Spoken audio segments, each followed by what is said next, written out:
وَإِذْ أَخَذَ اللَّهُ مِيثَاقَ النَّبِيِّينَ، اور وہ وقت یاد کرو جب اللہ تعالیٰ نے پختہ عہد لیا تھا نبیوں سے. یہ نبیوں کی ارواح سے اللہ تبارک و تعالیٰ نے ایک عہد لیا تھا. کیا عہد لیا تھا؟ لَمَا آتَيْتُكُم مِّن كِتَابٍ وَحِكْمَةٍ، جب کبھی میں تمہیں عطا کروں کتاب اور حکمت. ثُمَّ جَاءَكُمْ رَسُولٌ مُصَدِّقٌ لِمَا مَعَكُمْ، اور پھر تمہارے پاس رسول تشریف لے آئے کوئی جو اس چیز کی تصدیق کر دے جو تمہارے پاس ہے. لَتُؤْمِنُنَّ بِهِ وَلَتَنْصُرُنَّهُ، تو تم ضرور اس رسول پر ایمان لانا اور ان کی مدد بھی کرنا. دعوت کے کاموں میں اور تبلیغ کی سرگرمیوں میں ایک نبی کو یہ حکم دیا جا رہا ہے کہ جب کبھی تمہارے زمانے میں کوئی اور نبی آ جائے تو تم نے اس کی بھی تصدیق کرنی ہے. جیسا کہ عیسیٰ علیہ السلام کے زمانے میں سیدنا یحییٰ جب آئے تو یحییٰ علیہ السلام نے حضرت عیسیٰ علیہ السلام کے نبی ہونے کی تصدیق کی. تو انبیاء کرام ایک زمانے میں کئی انبیاء بھی آتے رہے، وہ سب کے سب ایک دوسرے کی تصدیق کرتے تھے. لوط علیہ السلام نے ابراہیم علیہ السلام کی تصدیق کی، ابراہیم علیہ السلام نے لوط علیہ السلام کی تصدیق کی.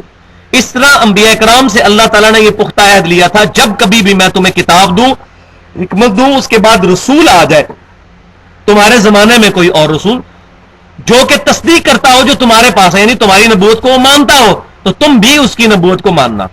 یہ تو طویل عام کے اعتبار سے حکم تھا، لیکن طویل خاص کے اعتبار سے یہ پرٹیکولر حکم ہے نبی صلی اللہ علیہ وسلم کے بارے میں کہ تمام انبیاء کرام آ چکے، اگر ان کی زندگی میں رسول اللہ تشریف لے آئے صلی اللہ علیہ وسلم تو تمام نبیوں پر یہ فرض ہے کہ وہ رسول اللہ پر ایمان لے کر آئیں، آپ صلی اللہ علیہ وسلم کی تصدیق کریں اور آپ صلی اللہ علیہ وسلم کی مدد کریں دین کے کاموں میں. قال اقررتم، اللہ تعالیٰ نے فرمایا کیا تم نے اقرار کیا؟ وَأَخَذْتُمْ عَلَى ذَلِكُمْ إِصْرِي، اور اس پر میرا بھاری ذمہ اٹھا لیا اس عہد کے اوپر. قالوا اقررنا، تمام انبیاء نے کہا کہ ہم اقرار کرتے ہیں کہ جب بھی نبی صلی اللہ علیہ وسلم تشریف لائیں گے طویل خاص کے اعتبار سے تو ہم ضرور ان پر ایمان لائیں گے.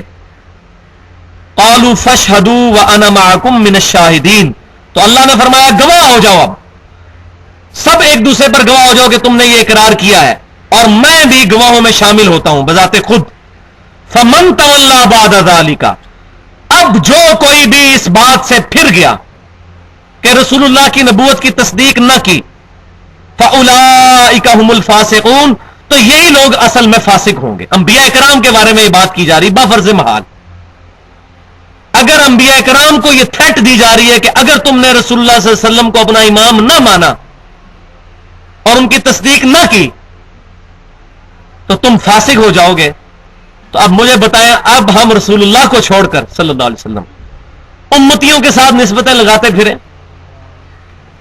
مولویوں کے ساتھ اپنی نسبتیں لگاتے پھریں، میں فلاں ہوں تو میں فلاں ہوں تو میں فلاں ہوں، میں حنفی ہوں، میں شافی ہوں، میں مالکی ہوں، میں فلاں ہوں، میں قادری، میں چشتی. حالانکہ ان بزرگوں نے یہ تعلیمات ہی نہیں دی ہوئی، یہ پیچھے والوں نے جو ہے وہ شاہ سے زیادہ شاہ کے وفاداروں نے یہ کام کیے ہیں.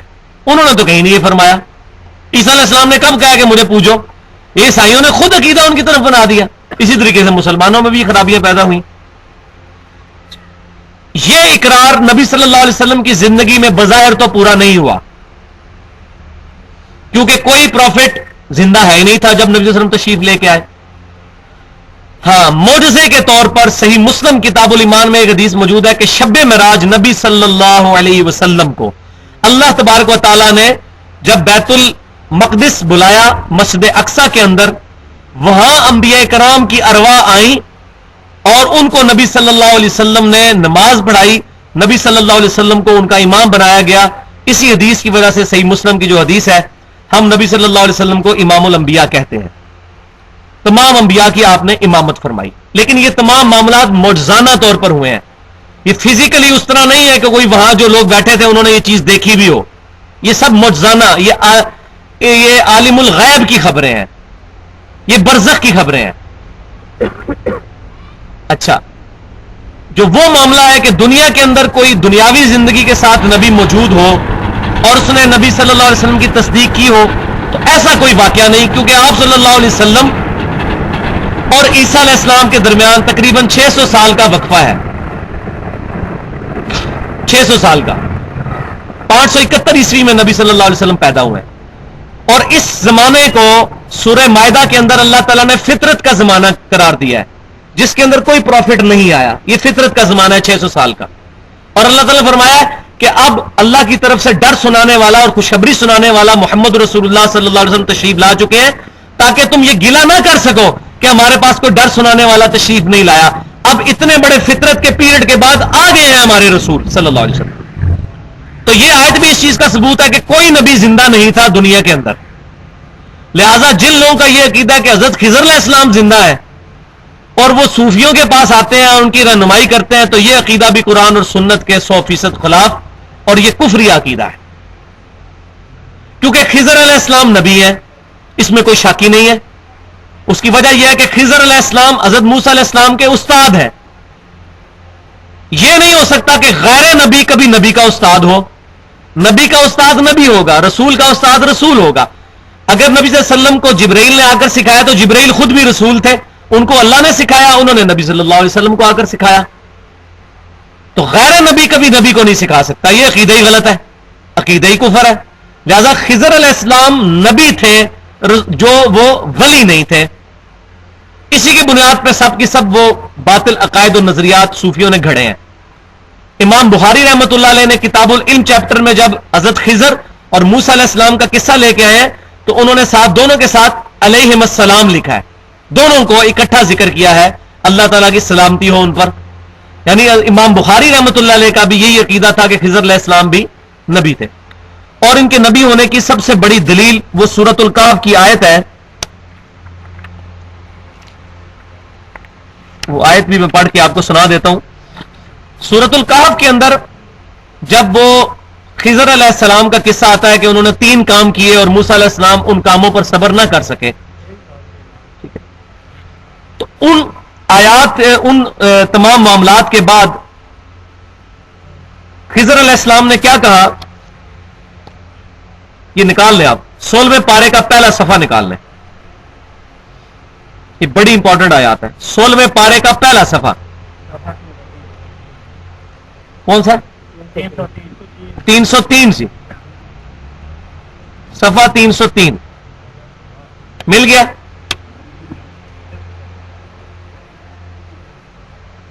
آیت نمبر ہے 82. وَأَمَّا الْجِدَارُ فَكَانَ لِغُلَامَيْنِ يَتِيمَيْنِ فِي الْمَدِينَةِ مل گیا. اسی میں آگے آ رہا ہے فَأَرَادَ رَبُّكَ. پہلی اس آیت کو پڑھ لیتے ہیں. باقی رہی دیوار تو اس کی حقیقت یہ ہے کہ وہ شہر کے 2 یتیم بچوں کی تھی، اس کے نیچے ان کا خزانہ دفن تھا.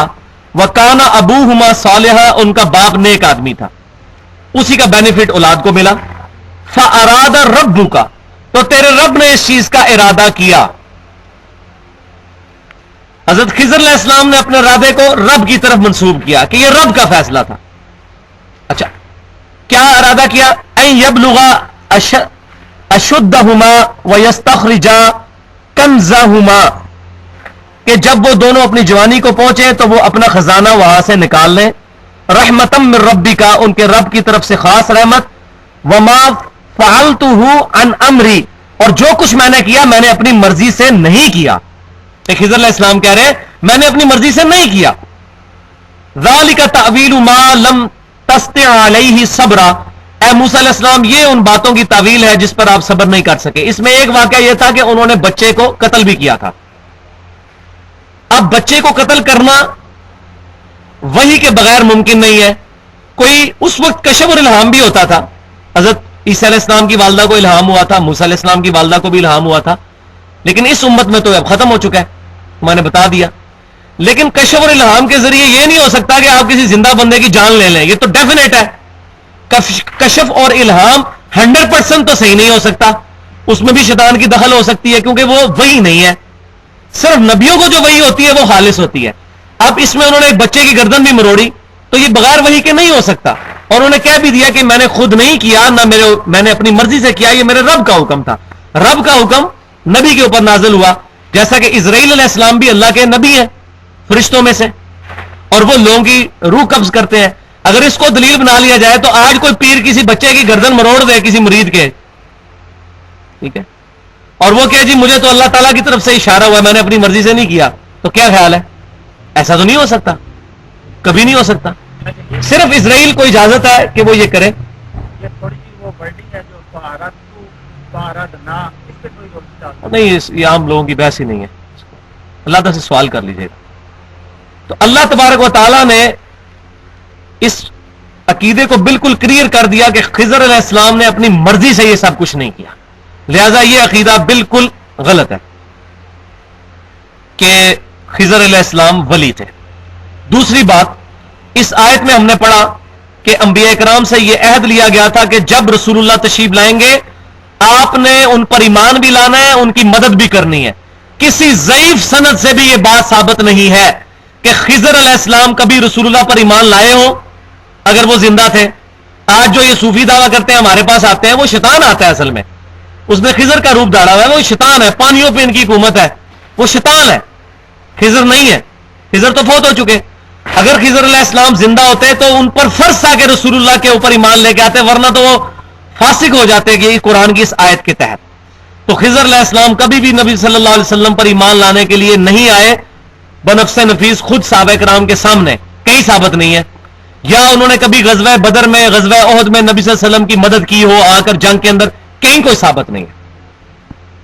تو باقی انبیاء کرام کا جو شب معراج اکٹھا ہونا وہ معاملہ ڈیفرنٹ ہے، کیونکہ وہ دنیا میں موجود نہیں تھے. یہ تو دنیا میں موجود تھے بقول ان کے، تو ان کو آنا فرض تھا. تو یہ بھی اس چیز کا ثبوت ہے کہ خضر علیہ السلام دنیا سے جا چکے. اور آخری ثبوت بخاری اور مسلم کی وہ حدیث ہے کہ نبی صلی اللہ علیہ وسلم نے فرمایا کہ جو شخص بھی اس وقت روئے ارض پہ زندہ ہے 100 سال نہیں گزریں گے کہ اسے موت آ جائے گی، اس پر قیامت قائم ہو جائے گی. تو نبی صلی اللہ علیہ وسلم کے زمانے میں جو بھی زندہ تھا 100 سال کے اندر وہ فوت ہو گیا، یعنی وہ زمانہ 100 سال کے اندر ختم ہو گیا. اب تو 100 سال بھی نہیں لگتے، 70-80 سال کے اندر ایک جنریشن ختم ہو جاتی ہے، نئی جنریشن آ جاتی ہے. تو نبی صلی اللہ علیہ وسلم کی پیشن گوئی بالکل صحیح ثابت ہوئی. آخری صحابی ابو طفیل عامر بن واثلہ رضی اللہ تعالیٰ عنہ المتوفی 110 ہجری، نبی صلی اللہ علیہ وسلم کی وفات کے 100 سال کے بعد فوت ہوئے. تو صحابہ کرام کا قرن ختم ہو گیا. تو اگر حضرت خضر زندہ تھے اس وقت بقول ان کے، تو تب بھی وہ فوت ہو چکے ہیں. تو یہ جو صوفیوں کے دعوے ہیں ہمارے پاس حضرت خضر آتے ہیں، خضر نام کی کوئی چیز اس طرح کی امت محمدیہ میں کوئی بھی انسان موجود نہیں ہے. وہ ایک نبی تھے موسیٰ علیہ السلام کے زمانے میں، وہ فوت ہو چکے، اللہ کے پاس جا چکے. لہذا یہ عقیدہ بھی میں نے اس حوالے سے آج کلیئر کر دیا، کیونکہ اس کے اوپر سب کے سب لوگوں نے اپنی بنیاد بنائی ہوئی ہے. دوسرا، اس آیت سے یہ بھی پتہ چلا کہ نبی صلی اللہ علیہ وسلم پر اگر ایمان لانا باقی انبیاء کے لیے ضروری ہے تو ان کے ماننے والوں کے لیے بھی ضروری ہے. لہذا صحیح مسلم کتاب الایمان میں یہ حدیث موجود ہے کہ نبی صلی اللہ علیہ وسلم نے فرمایا جس یہودی یا عیسائی نے میرے بارے میں سن لیا کہ میں اللہ کا پیغمبر ہوں اور وہ مجھ پر ایمان نہ لایا تو وہ دوزخ میں جائے گا. لہذا آج نبی صلی اللہ علیہ وسلم پر ایمان لانا بھی ضروری ہے دوسرے انبیاء کے امتیوں کے لیے بھی.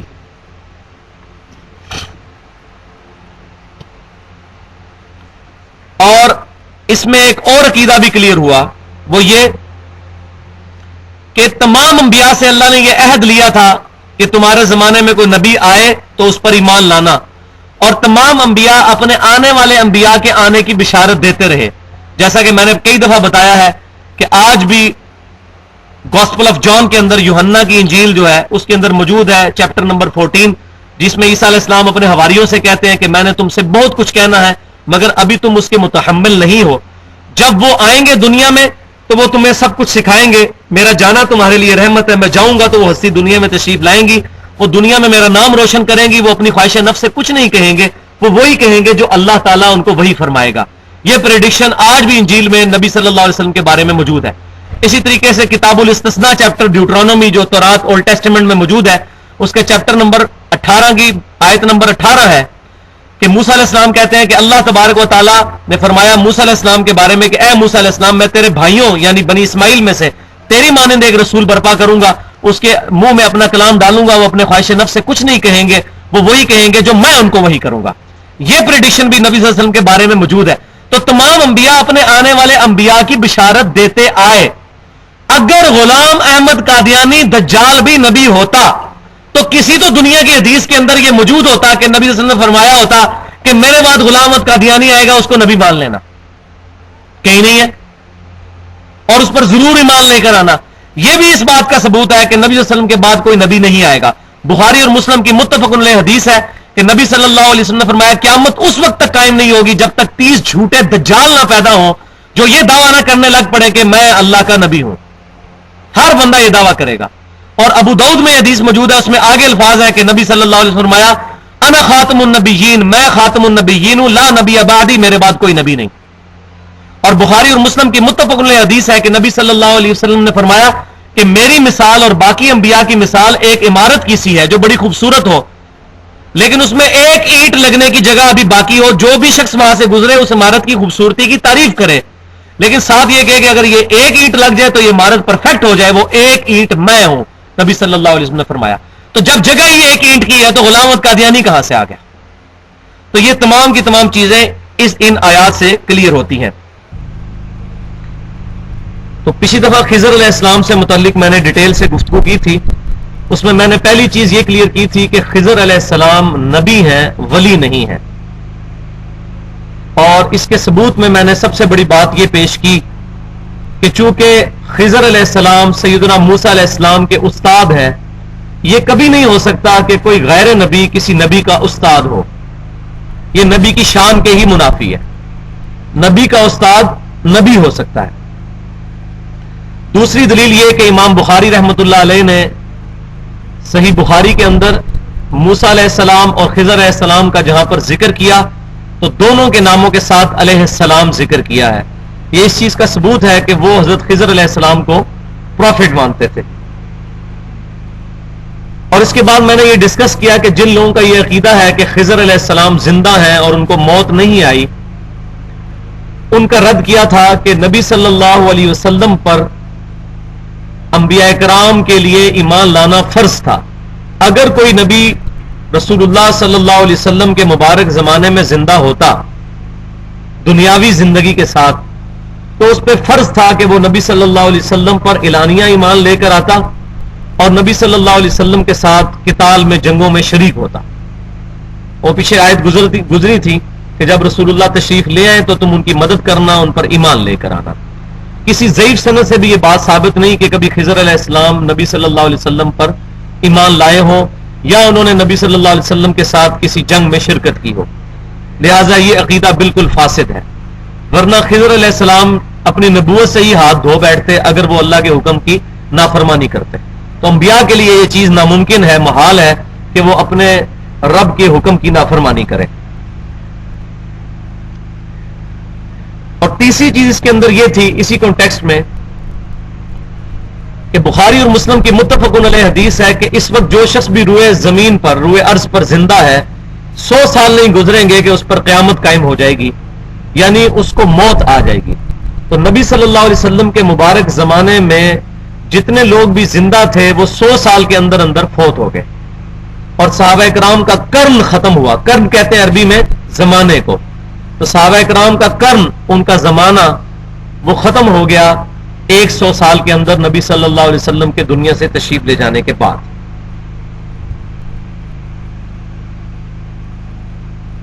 چوتھی چیز اس کے اندر یہ کہ کئی صوفیاء ہیں جو یہ دعویٰ کرتے ہیں کہ ہمیں خضر علیہ السلام ملتے ہیں اور خضر علیہ السلام ہماری رہنمائی فرماتے ہیں جیسا کہ موسیٰ علیہ السلام کی رہنمائی کی تھی, اور وہ اس بنیاد کے اوپر شریعت کا مذاق اڑاتے ہیں اور کہتے ہیں کہ ہم اہل معرفت ہیں.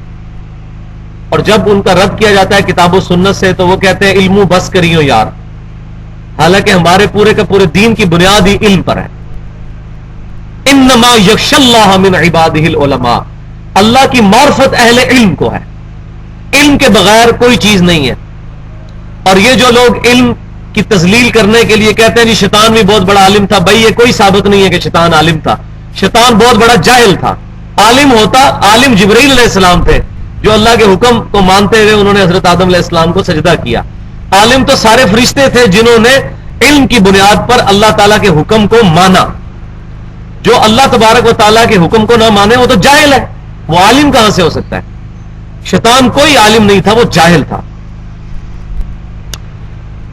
تو یہ میرا اپنا گمان یہ ہے اور میرا یہ اپنا اجتہاد ہے کہ یہ جو خضر ان کو ملتا ہے یہ بیسیکلی شیطان ہے جس نے حضرت خضر علیہ السلام کا روپ دھاڑا ہوا ہے. یہی وجہ ہے کہ نبی صلی اللہ علیہ وسلم اور صحابہ کرام علیہ رضوان کو کبھی بھی خضر آ کے نہیں ملے، نہ ان کی کوئی رہنمائی کی اس معاملے میں، ورنہ تو ہوتا کہ جب بخاری اور مسلم کی متفق علیہ حدیث ہے کہ صحابہ کرام علیہ رضوان میں اختلاف ہوا خلافت کے مسئلے میں، تو خضر علیہ السلام وہاں آ جاتے، ان کو مشورہ دیتے آ کر، کوئی تو ایسا مسئلہ ہوتا، کسی صحیح سند کے ساتھ کوئی حدیث تو ایسی موجود ہوتی، تو کوئی ایسی حدیث موجود نہیں ہے، لہذا یہ شیطان ہے۔ اور اس کے ثبوت میں وہ بھی حدیث ہے کہ ان صوفیاء کا یہ کہنا ہے کہ خضر علیہ السلام کی حکومت پانیوں پر ہے، پانی پر حکومت ہے حضرت خضر علیہ السلام کی۔ تو پانیوں پہ کس کی حکومت ہے؟ اللہ تبارک و تعالیٰ کی حکومت ہے، البتہ اللہ تبارک و تعالیٰ نے کی اجازت سے پانیوں پر شیطان کا تخت ہے۔ صحیح مسلم کے اندر 3 جلد کے اندر صحیح سند ظاہر ہے صحیح مسلم کی حدیث ہے، حدیث موجود ہے کہ نبی صلی اللہ علیہ وسلم نے فرمایا کہ شیطان کا تخت پانی کے اوپر ہے، اور شیطان وہاں پر میٹنگ کال کرتا ہے، اپنے سارے چیلوں کو بلاتا ہے، ان سے ڈسکشن کرتا ہے آج تم نے کیا کیا کیا۔ تو کوئی چیلا آ کے بتاتا ہے کہ آج میں نے فلاں سے چوری کروائی، کوئی کہتا ہے میں نے فلاں سے یہ گناہ کا کام کروایا۔ تو جو شخص اس کو یہ آ کر کہتا ہے، اس کا چیلا شیطان کا، کہ آج میں نے 2 میاں بیوی کے درمیان لڑائی کروا دی، تو اس سے وہ بڑا خوش ہوتا ہے اور اس چیلے کو وہ گلے ملتا ہے کہ تم نے اصل کام کیا ہے، کیونکہ تمدن کی اور معاشرے کی جڑ کٹتی ہے میاں بیوی کے رشتے کے کمزور ہونے سے۔ میاں بیوی کا رشتہ کمزور ہوگا، لڑائی ہوگی، طلاق ہوگی، تو بچوں کا مستقبل خراب ہوگا، اور ایسے بچے پھر معاشرے کے لیے ناسور بنیں گے، نہ ماں کی طرف سے ان کی کوئی نگہداشت ہوگی، نہ والد کی طرف سے کوئی ان کی پرورش کے معاملے میں صحیح طریقے سے ان کو ان کے ایشوز کو ایڈریس کیا جا سکے گا۔ تو شیطان کا تخت پانیوں پر ہے، اور یہی وہ خضر ہے جس کے بارے میں کہتے ہیں پانیوں پہ حکومت ہے، یہ شیطان ہے اصل میں۔ اور اس کانٹیکسٹ میں آپ کو ایک اپنا پرسنل واقعہ بھی سناتا ہوں۔ پچھلے سال 17 مارچ 2010 کو اسلام آباد میں نے اپنے گھر کے لیے بورنگ کا ٹھیکہ کیا ایک ٹھیکیدار کے ساتھ۔ اس سے یہ طے پایا کہ 40,000 روپیہ وہ لے گا اور 220 فٹ جو ہے وہ بورنگ کرے گا، کیونکہ وہاں کافی زیادہ، ہمارے یہاں جہلم میں تو 20, 25, 30 فٹ کے اوپر پانی نکل آتا ہے، لیکن اسلام آباد میں پانی کی بڑی قلت ہے، تو 200 سے اوپر ہی جا کے پانی نکلتا ہے، اور اکثر اوقات نہیں بھی نکلتا۔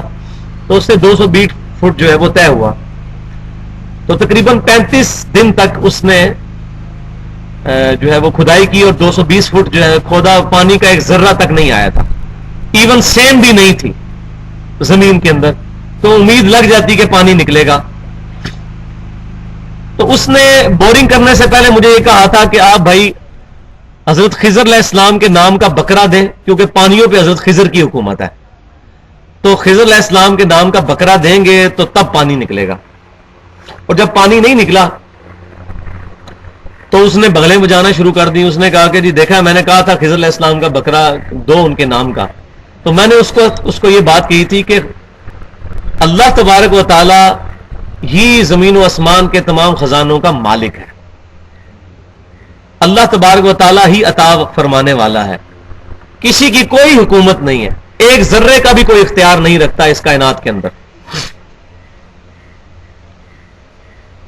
تو وہ کہنے لگا خضر علیہ السلام کی پانیوں پہ حکومت ہے۔ میں نے کہا خضر علیہ السلام جن کو تم کہہ رہے ہو وہ شیطان ہے، خضر علیہ السلام تو فوت ہو چکے ہیں۔ کہتا جی آپ تو بڑے گستاخ ہیں، جیسا کہ گستاخی کا فتویٰ تو ہماری نوک پہ ہوتا ہے، جو بھی حق بات کرے اس کو گستاخ کہہ دیتے ہیں۔ تو میں نے کہا گستاخ تو آپ ہیں جو کتاب و سنت کی تعلیمات کا مذاق اڑا کے تو ایسی بات کر رہے ہیں۔ میں نے کہا جس کو تم خضر سمجھتے ہو نا، اس کو اس کے سمیت زمین و آسمان کی ساری مخلوقات اپنا پیشاب بھی نہیں روک سکتی، کسی کا پانی کیا روک سکتی ہیں؟ کوئی دنیا سے بڑا بزرگ اپنا پیشاب روک کے بتا دے۔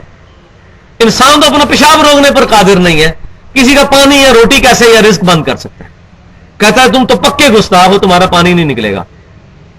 تو خیر جب میں نے بورنگ شروع کروانی تھی اس سے پہلے 2 نفل پڑھ کے اللہ تعالیٰ سے دعا کی، کیونکہ ادھر علاقے میں پانی بڑا کم تھا۔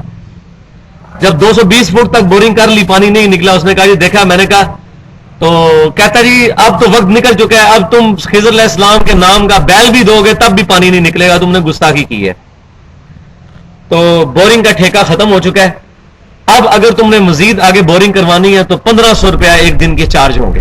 تو میں نے کہا ٹھیک ہے 1500 روپیہ ایک دن کا. تو اس نے اگلے دن پھر 1500 پر ڈے کے اوپر ٹھیکہ کیا. اگلے دن آ کر اس نے 8 فٹ جو ہے کھدائی کی تو 228 فٹ جو ہے وہ بور ہوا لیکن پانی نہیں نکلا. اس دوران وہ کہنے لگا جی ادھر ایک مائی ہے جی وہ پانی دم کر کے دیتی ہے, وہ ایسے بور میں پھینکے تو پانی نکل آتا ہے. میں نے کہا یار تم میرا پانی نہ نکلے لیکن میں نے اپنا ایمان تو برباد نہیں کرنا, میرا یہ عقیدہ ہی نہیں ہے. پانی دینا نہ دینا یہ تو اللہ کی مرضی ہے, لیکن یہ حرکت میں نے نہیں کرنی جو تم مجھے اس طرح اوٹ پٹانگ مشورے دے رہے ہو. اچھا اگلے دن جب دوسرا دن, پہلی دیہاڑی اس کو 1500 دی, اس سے اگلا دن آیا تو صبح سویرے 8 بجے جب اس نے بورنگ کا کام شروع کیا, روزانہ تقریباً وہ 12 گھنٹے بورنگ کرتا تھا. 35 دن تک کی اس نے, کیونکہ پتھر آتے ہیں اور بعض اوقات ایک پتھر کو ریموو کرتے ہوئے بھی 8-10 دن لگ جاتے ہیں, پتھر کو توڑنا پڑتا. وہاں 5 پتھر جو ہیں وہ ٹوٹے. اگلے دن آ کے اس نے صبح بورنگ کے لیے جیسے ہی پہلی دفعہ وہ بورنگ کا انسٹرومنٹ ڈالا تو پتھر کٹا اور اس نے جب کھینچا تو 50 فٹ پانی نیچے کھڑا ہو چکا ہوا تھا. یعنی پتھر کے ہٹنے کے بعد پانی زمین سے نکلا, اور یہ پانی جو پتھر کے نیچے سے نکلتا ہے یہ پانی کبھی بھی گرمیوں میں خشک نہیں ہوتا. جیسا کہ آپ کے جسم میں بھی آپ دیکھیں کہیں سوئی داخل کرے تو خون نکلتا ہے, لیکن اگر وہ سوئی کسی رگ کے اوپر جا کے لگے نا تو خون بڑے پریشر سے نکلتا ہے. اس طرح زمین کے نیچے بھی اللہ تبارک و تعالیٰ نے دریا اور رگیں پانی کی بھائی ہوئی ہیں. اگر وہاں جا کے آپ کا بور اتر جائے تو وہ پانی بڑے پریشر سے نکلتا ہے اور کبھی خشک بھی نہیں ہوتا.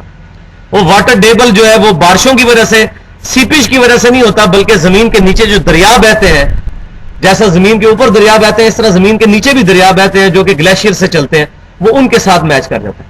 تو پانی نکل آیا. اس نے جناب صبح سویرے 8:30 بجے ہمارے چوکیدار نے فون کیا, جی مبارک ہو سر پانی نکل آیا. تو میں پھر شام کے وقت آفس سے فارغ ہو کے آیا تو وہ میں نے اس کو کہا چلو آج کا دن تم پورا کرو. کہنے لگا جی پانی اتنے پریشر کا ہے کہ بوکی نیچے ہی نہیں جاتی ہے, اتنا زیادہ پانی ہے اور 50 فٹ پانی کھڑا ہے. تو میں نے اس کو کہا یار اگر دنیا میں کسی کا پانی حضرت خضر روک سکتے تو میرا روکتے, کیونکہ میں نے تو اتنی گستاخیاں کی تھی تمہارے حضرت خضر کے بارے میں جو شیطان ہے وہ حضرت خضر تو فوت ہو چکے ہیں. تو پھر میں نے اس کو پھر توبہ کروائی الحمدللہ, اس کے عقیدے کی اصلاح کی. تو اس کی 12 مشینیں بورنگ کی اور وہ یہی کام کرتا ہے. وہ گولڈا شی والوں کے ساتھ اس کی بڑی عقیدت بھی تھی. تو میں نے اس کو پھر بات سمجھائی کہ یہ ساری کی ساری چیزیں اوٹ پٹانگ ہے. اگر میں تمہارے کہنے پہ بکرا دے دیتا, اگر ضعیف الاعتقاد ہوتا, یا پانی دم لا کے پھینک دیتا, اس کے اندر پانی تو نکل نہیں تھا اور وہ ڈال دینا تھا بزرگوں کے کھاتے کے اندر. تو یہ استقامت دکھائیں تو اللہ تبارک و تعالیٰ کی طرف سے کرم نوازی ہوتی ہے. یہ ساری کی ساری چیزیں, بعض اوقات کسی عورت کو امید لگنے والی ہوتی ہے اولاد کی, اس سے جسٹ 1 مہینہ پہلے شیطان جو ہے وسوسہ ڈالتا ہے جی فلاں بزرگ کے مزار پہ جاؤ, جس طرح یہ جیل میں پیر ہرا بنا ہے جی پیر ہرے چلے جاؤ ہرے ہونے کے لیے. تو مجھے بتائیں یہ دنیا کے اندر لاکھوں کروڑوں کتے جو ہیں جن کے 5-5 10-10 بچے ہوتے ہیں, یہ کون سے دربار پہ جا کے تو اولاد مانگتے ہیں؟ سانپوں کے کتنے بچے نکلتے ہیں, یہ کس مزار پہ جا کے منت مانگتے ہیں؟ یہ تمام کی تمام چیزیں جو ہیں وہ فرسودہ خیالات اور قرآن و سنت کی تعلیمات کے منافی ہیں. تو الحمدللہ 23 اپریل 2010 کو پھر جمعۃ المبارک کے دن یہ پانی نکلا. الحمدللہ اس کے بعد 1 سال سے یہ پانی اسی طریقے سے بڑی تیزی سے نکل رہا ہے, بلکہ قریب کے کتنے بور خشک ہو چکے ہیں لیکن وہ پانی نہیں خشک ہوا, کیونکہ قریب کے بور جو تھے وہ بزرگوں کی دعا سے نکلے تھے اور یہ بور جو ہے وہ اللہ تبارک و تعالیٰ کی کرم نوازی سے نکلا تھا. کیونکہ جب کوئی شخص, جیسے سورۃ الانعام میں آتا ہے کہ مشرکین مکہ کہتے تھے یہ چیزیں تو اللہ کے لیے خاص ہیں, یہ ہمارے بتوں کے لیے خاص ہے, اور یہ جو اللہ کے لیے چیزیں ہیں ان کے ساتھ ہم اپنے بتوں کی بھی نیت کرتے ہیں. تو اللہ تعالیٰ فرماتا ہے خالصتاً میری نیت کرو, اگر اس کے ساتھ چیزیں ایڈ کرو گے تو یہ باقی چیزیں بھی اور اپنے بتوں کو ہی دے دو, میری بارگاہ میں کوئی ایسی چیز قابل قبول نہیں ہے. اللہ تعالیٰ خالص توحید چاہتا ہے, اور یہی نبی صلی اللہ علیہ وسلم کی تعلیمات کا خلاصہ ہے. امام کائنات سید الاولین والآخرین شفیع المذنبین رحمت للعالمین سیدنا و مولانا امام اعظم محمد رسول اللہ صلی اللہ علیہ وآلہ وسلم کے بارے میں قرآن پاک میں کیٹاگوریکل یہ مینشن کیا گیا سورۃ الانعام کے اندر, قل اننی ہدانی ربی الی صراط مستقیم. یہاں سے وہ آیات شروع ہوتی ہیں جس کو کنکلوڈ کیا ہے قل ان صلاتی ونسکی ومحیای ومماتی للہ رب العالمین. اے محبوب صلی اللہ علیہ وسلم آپ فرما دیجئے بے شک میری نماز, میری قربانی, میرا جینا, میرا مرنا سب اللہ کے لیے ہے. جو تمام جہانوں کا پالنے والا ہے. تو نبی صلی اللہ علیہ وسلم نے اللہ تعالیٰ کو ٹاپ پریورٹی بنایا ہوا تھا, اور یہی آپ صلی اللہ علیہ وسلم کی اپنی امت کے بارے میں بھی خواہش اور اپنی امت کے لیے بھی تعلیمات کا خلاصہ ہے کہ ٹاپ پریورٹی اللہ کی ذات کو بنایا جائے, اس کے محبوب صلی اللہ علیہ وسلم کی تعلیمات کو بنایا جائے. تو یہ خضر علیہ السلام کے متعلق بھی یہ مسکنسیپشن میں نے کلیئر کر دی.